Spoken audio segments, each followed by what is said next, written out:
Shalom, shalom frères et sœurs, soyons tous bénis dans le beau et puissant nom de Jésus-Christ de Nazareth. C'est encore moi, votre serviteur, apôtre Niezalé Ebenezer. Le Seigneur m'amène ce matin vers toi, frères et sœurs, par sa parole, te déclarer quelque chose de puissant ce matin.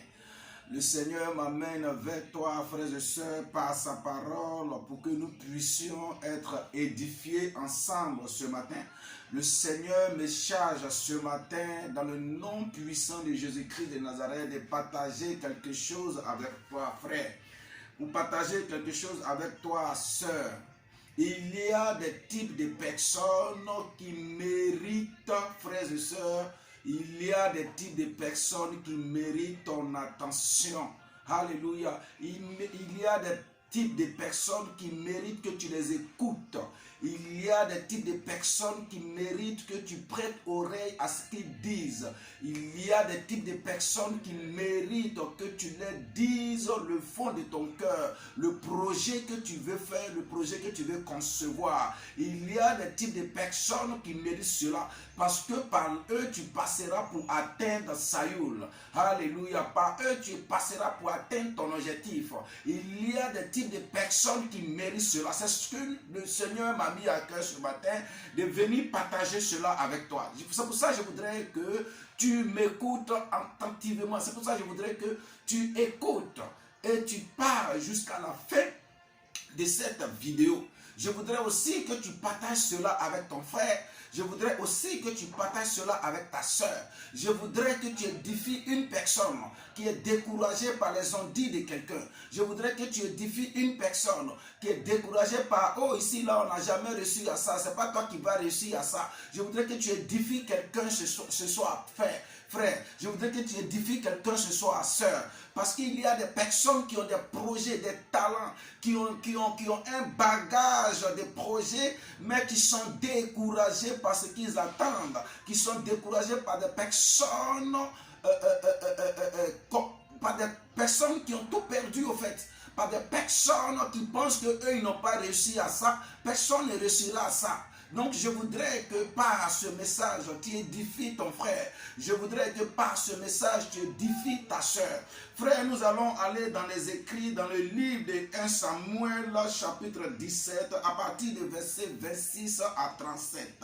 Et nous allons ensemble voir ce qui se passe dans cette partie de la Bible. Alléluia.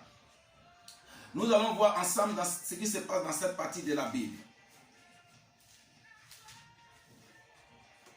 Alléluia. Alors, je t'explique un peu avant même que je ne fasse la lecture. La Bible déclare que Israël était en perpétuelle guerre avec les Philistins. Israël et les Philistins, c'était des ennemis jurés. Alléluia. Ils étaient tout le temps en guerre. Pour un rien, pour un oui ou pour un non, c'était la guerre. Il y avait des gens qui étaient suscités aux Philistins pour venir détruire Israël. Et aussi, Dieu suscitait aussi des personnes en Israël pour contrecarrer les plans et les projets sadiques, diaboliques des Philistins vis-à-vis des Israéliens. Et c'était comme ça. Et c'est dans cet élan-là que Dieu a suscité une personne du nom de David, frère. Mais David, à son jeune âge, avait une charge que son père lui avait confiée. Et cette charge-là, c'était de faire paître les troupeaux de son père. Étant jeune, la charge lui revenait. Alléluia. Alors, il y a eu un jour que son père va lui dire, tes frères sont en guerre, ils sont partis, voilà aujourd'hui des mois. Je voudrais que tu les apportes de quoi à se nourrir. Frère, et c'est dans cette mission-là que David va aller dans le champ de guerre et il va voir de la manière que ce Philistin du nom de Goliath était en train d'insulter, de jeter l'opprobre, de chiffonner l'armée de Dieu, l'armée d'Israël. Alléluia. Alors, frère, qu'est-ce qui va se passer? Dans le livre de 1 Samuel, chapitre 17, à son verset 26, il nous dit quoi? Alléluia. David dit aux hommes qui se trouvaient près de lui, que fera-t-on à celui qui tuera ce Philistin et qui ôtera l'opprobre du dessus d'Israël? Qui est donc ce Philistin, cet incirconcis, pour insulter l'armée de Dieu vivant? Le peuple répéta les mêmes choses, lui dit. C'est ainsi que l'on fera à celui qui le tuera. Eliab, son frère aîné, qu'il avait attendu parler à ses hommes, fut enflammé de colère contre David. Et il lui dit, pourquoi es-tu descendu? Et à qui as-tu laissé ce peu de brebis dans le désert? Je connais ton orgueil et la malice de ton cœur. C'est pour voir la bataille que tu es descendu. David lui répondit, qu'ai-je donc fait? Ne puis-je pas parler ainsi?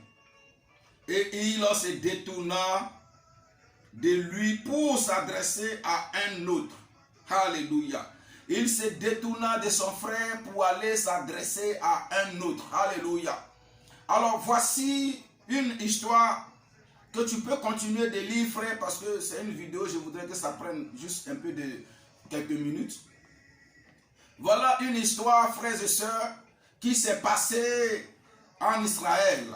Alors David, dans son jeune âge, son père l'a donc envoyé en champ de guerre pour donner de la nourriture à ses frères. Arrivé là-bas, voilà une histoire qui se présente à lui. Voilà une situation qui se présente à lui. Voilà quelque chose de fort qui se présente à David. David, c'est vrai, il était derrière les moutons, mais David avait une ambition quelque part. David, c'est vrai, il était derrière les moutons, mais David avait un projet quelque part. David, c'est vrai que sa vie était derrière les brebis de son père, mais de là, David avait conçu quelque part un projet pour lui. Alléluia. Et voilà, une occasion va lui être donnée sur un tableau d'or. Un tableau d'or pour dire que va sur le champ de bataille, il y a des frères qui sont là-bas. Tu vas leur donner à manger. Arrivé là-bas, voilà que en guerre, la guerre était à la défaveur de l'Israël. Parce qu'il y avait là-bas un homme qui se nommait Goliath. Alléluia. Cet homme-là, quand la Bible te décrit cet homme-là, frères et sœurs, personne ne pouvait s'avancer. Personne n'osait dire que moi je peux me battre avec cet homme. Mais voilà David, un enfant de 16 ans qui vient. Alléluia, qui vient et qui dit, moi je peux me battre avec cet homme. Mais son frère qui dit, la Bible dit qu'il était enflammé de colère. Pourquoi est-ce que tu dis ces choses-là? Nous, on était là depuis, alléluia. On était là. Souvent, c'est les gens qui sont complexés. Souvent, c'est les gens qui n'ont pas pu faire ce que toi, tu veux faire maintenant. Donc, ils sont là pour te décourager, frère. Ils n'ont pas pu faire ce que... la chose pour laquelle ton cœur boue, ils n'ont pas pu faire ça. Il y a des années, ils sont là, ils sont en train de tenter la même chose, mais ils n'arrivent pas. Et toi, tu viens, tu dis que tu peux le faire. Donc, s'ils ne peuvent pas te décourager, s'ils ne peuvent rien faire, c'est pour te décourager, frère. Alléluia. Ils vont te décourager pour dire que nous, on est là depuis. C'est nous qui devrons faire cela. Et nous, Dieu nous a choisis pour ça. Et toi, tu viens aujourd'hui, tu dis tu vas le faire. Toi, un enfant de rien du tout, qu'est-ce que tu peux faire? On ne peut pas réussir à ça. Personne n'a jamais réussi à battre cet homme. Personne n'a jamais réussi à faire cela. Je connais que tu es orgueilleux. Toi petit David, tu peux te battre avec Goliath. Il y a des personnes dans la rue, frère, quand tu les expliques ton projet, que ce soit ton père, ta mère, tes frères et soeurs, tes amis, quand tu les expliques ton projet, au lieu de t'encourager, de te montrer les voies par lesquelles tu dois passer pour atteindre cet objectif-là, ils sont là pour te dire, oh mon frère, toi aussi, dans ce quartier-là, nous sommes là pour jouer les lido et les awalé. Nous sommes là pour aller jouer au scrabble. Nous sommes là pour aller jouer au loto. Qu'est-ce que tu as dans la tête encore pour dire que tu vas faire ceci, tu vas faire cela? Ça, la personne n'a jamais réussi à ça. Ne te dérange pas pour rien. On n'a qu'à laisser ça. Jouons notre loto. Un jour, Dieu va nous donner des millions. Frère, ces gens de personnes-là, il faut les effacer de ta carte de visite. Ces gens de personnes-là, il faut les rayer sur ta liste de visite. Ces gens de personnes, il faut les rayer automatiquement de ta carte magnétique, ou bien de ton cerveau, ou bien de ta carte de mémoire. Il faut les rayer. Ne t'approche plus à ces gens de personnes. Détourne-toi de ces gens de personnes et adresse-toi à des personnes qui peuvent, même s'ils n'ont pas d'argent, qui peuvent supporter, amplifier ou soutenir ton projet. Alléluia. Il peut te dire, ouais, c'est vrai ce que tu as dit. Moi-même, j'ai pensé à ça, mais comme tu l'as dit, moi, voilà ce que j'avais prévu. Il faut essayer d'associer à ce que tu as dit déjà comme idée pour que tu puisses arriver là où tu veux arriver. Ce sont ces gens de personnes qui méritent ton attention. Ce sont ces gens de personnes qui méritent d'être écoutées, qui méritent d'être questionnées, qui méritent d'être visitées, qui méritent d'être associées, frère. Quand on est chrétien, tout ce que les gens trouvent normal, nous on trouve cela anormal. La Bible dit que le Seigneur confond la voix des sages. Et ceux qui sont sages aux yeux de Dieu sont en réalité des insensés. Mais celui qui pense qu'il n'est pas sage en Jésus-Christ de Nazareth, il est plus sage que le vieux sage. Alléluia. Alors ces gens de personnes-là, il faut te détourner d'eux. Ils ne méritent rien de ta part. Ils ne te feront rien. Ils n'auront rien au devant de toi. Si ce n'est te ramener en arrière. Si ce n'est te décourager. Si ce n'est te dire des choses qui vont encore te refroidir et t'enfoncer encore dans le trou dans lequel tu voulais sortir. Alléluia. Nous devons vivre d'une manière anormale. Je te prends l'histoire de la mère de Jésus. Frère, normalement, pour qu'une femme soit enceinte, il faut l'intervention humaine. C'est-à-dire, une femme doit aller avec un homme pour qu'elle soit enceinte. Mais la Bible ne déclare qu'une personne est venue sur cette terre-là. Son venue a été anormale. Tout ce qui s'est passé d'une manière anormale. Alléluia. Tout était anormal. D'abord, cette femme-là, elle était fiancée, mais elle n'avait jamais connu d'homme. Donc, on pourrait dire que ouais, peut-être si elle a connu d'homme, c'est quelqu'un d'autre qui l'a enceinté à part son fiancé actuel. Mais elle n'avait jamais connu d'homme. Donc, vierge elle était. L'ange de Dieu vient à cette femme pour dire que tu vas concevoir. Normalement, cette femme l'a dit d'une manière normale. Ce qui était normal, non, je ne peux pas concevoir parce que je ne connais même pas d'homme. Alléluia. Mais la Bible dit que lui qui va venir là, il est anormal. Nous devons être anormal. Dans des situations, nous devrons être anormal. Ce que les gens n'ont pas pu faire normalement, nous, anormalement, c'est normal pour nous. Alléluia. C'est normal pour nous, nous devons le faire. Alléluia. Et la femme a conçu l'enfant. Dans le ventre, l'enfant s'est comporté d'une manière anormale aussi. La Bible nous déclare dans le livre de Luc, chapitre 1, à son verset 38, 39 jusqu'à 45, alléluia, que cette femme-là est allée rendre visite à sa cousine du nom d'Élisabeth. Alléluia. Mais quand elle est arrivée dans la cour d'Élisabeth, elle a simplement salué. Élisabeth était enceinte de 6 mois, frère. Mais son enfant ne bougeait pas. L'enfant qui était en elle ne bougeait pas. Mais quand cette femme-là est entrée dans cette cour, la simple voix qui est sortie de la bouche d'Élisabeth, quand ça frappait les oreilles de cette femme, sinon Marie, quand ça frappait les oreilles d'Élisabeth, elle dit que l'enfant qui est en mon sein a tressailli d'allégresse. Cet enfant qui ne bougeait pas. Quand j'ai entendu ta voix, quand ta voix a frappé mes oreilles, cet enfant-là a tressailli d'allégresse. C'est-à-dire la vie venait d'être communiquée, frère. D'une manière anormale.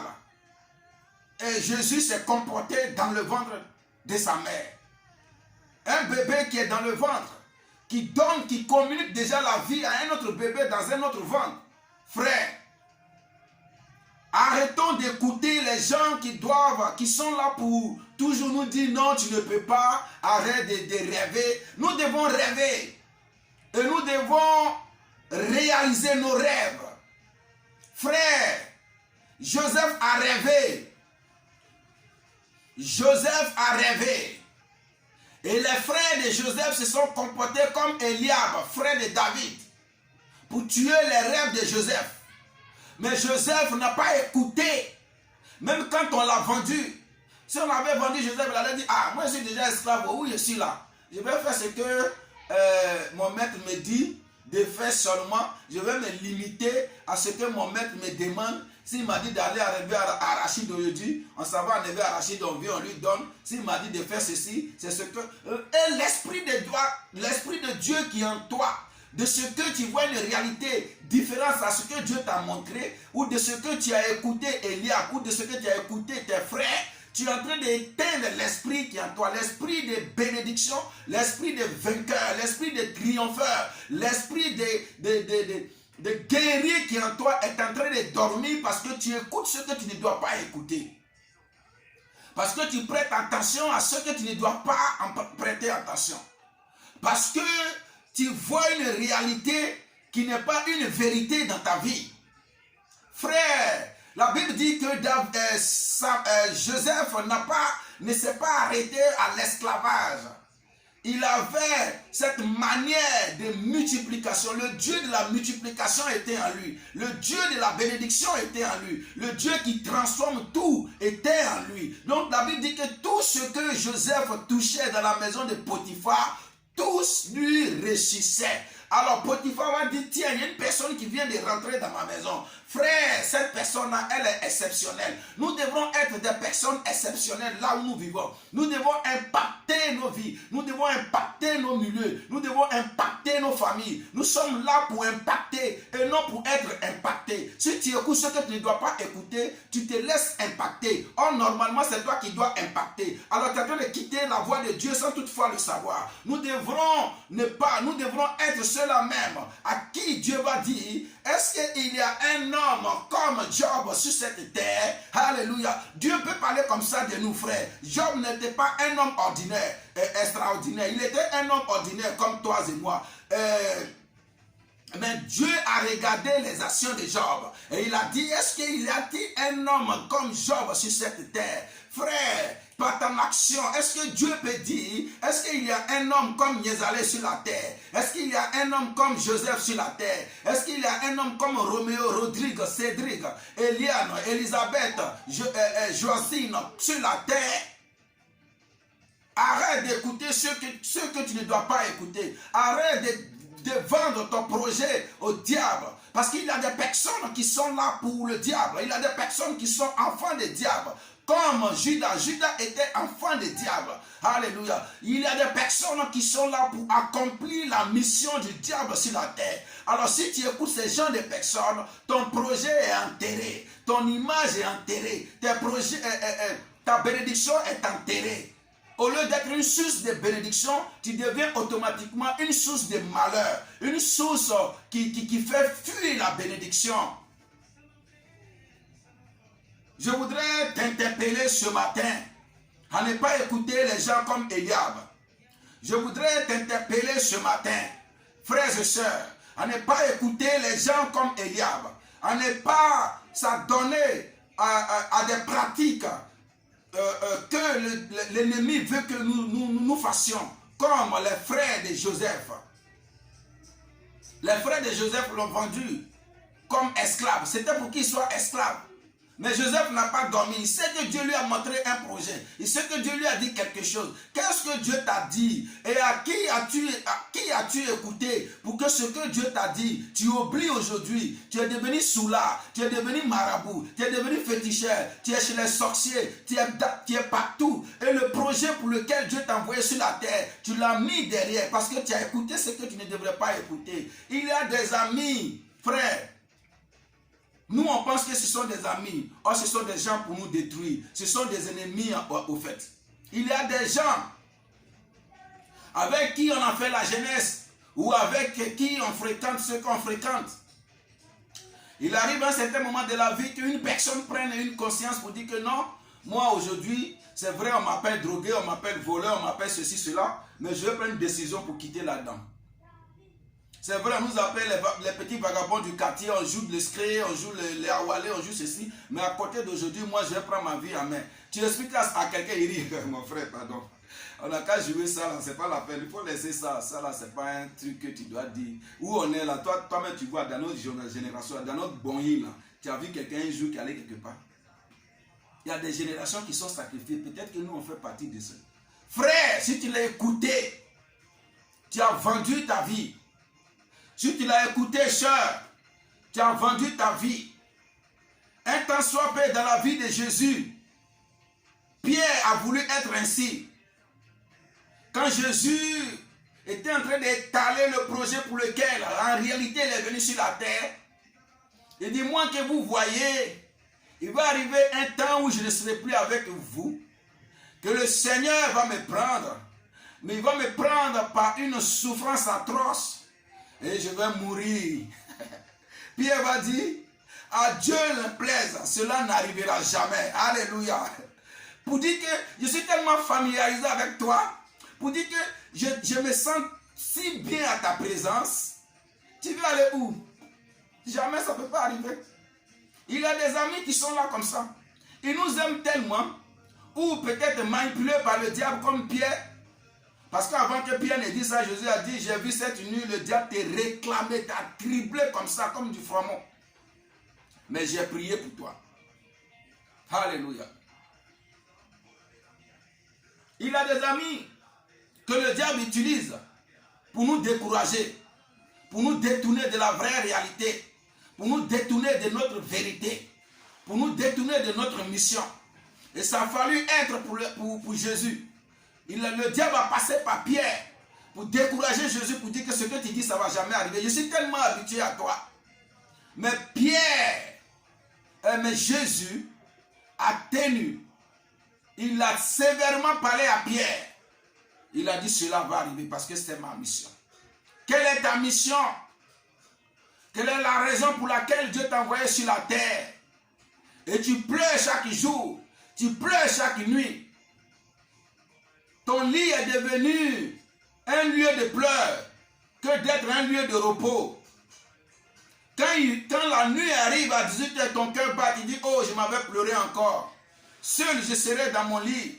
Je vais encore vexer toute l'âme de mon cœur et de mon corps. Parce que je n'arrive pas réellement. Frère, arrête de pleurer. Arrête de pleurer. Arrête de pleurer. Et change de personne. Il y a des personnes que tu donnes à ton projet. Il y a des personnes auxquelles tu parles. Et ces personnes, véritablement, ne t'apportent pas ce qu'elles devraient t'apporter en réalité. Donc, détourne-toi de ces personnes. Et regarde à Jésus-Christ de Nazareth. Il a la solution à ce que tu cherches. Alléluia. Nous avons une mission sur la terre. Nous, enfants de Dieu. Nous, serviteurs de Dieu. Nous fidèles, nous brebis de Jésus-Christ de Nazareth, nous époux et épouses de Jésus-Christ de Nazareth, nous avons une mission. Veux-tu être acteur dans ta mission? Ou veux-tu être un simple partisan dans ta mission? La question t'est posée. Si tu dis oui, alors n'écoute plus, ne prête plus attention à des personnes inutiles dans ta vie comme Eliab. Qu'il soit ton père, qu'il soit ton frère, qu'il soit ta soeur, ne les écoute plus. Parce que plus tu les écoutes, plus tu t'enfonces.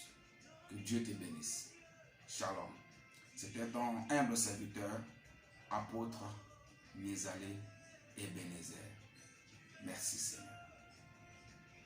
Je prie ce matin que tout ce qui a été dit, s'il y a des personnes comme Eliab, s'il y a des personnes comme la famille de Joseph dans ta vie, je prie ce matin, dans le nom puissant de Jésus-Christ de Nazareth, que ces personnes-là disparaissent de ta vie au nom de Jésus-Christ de Nazareth.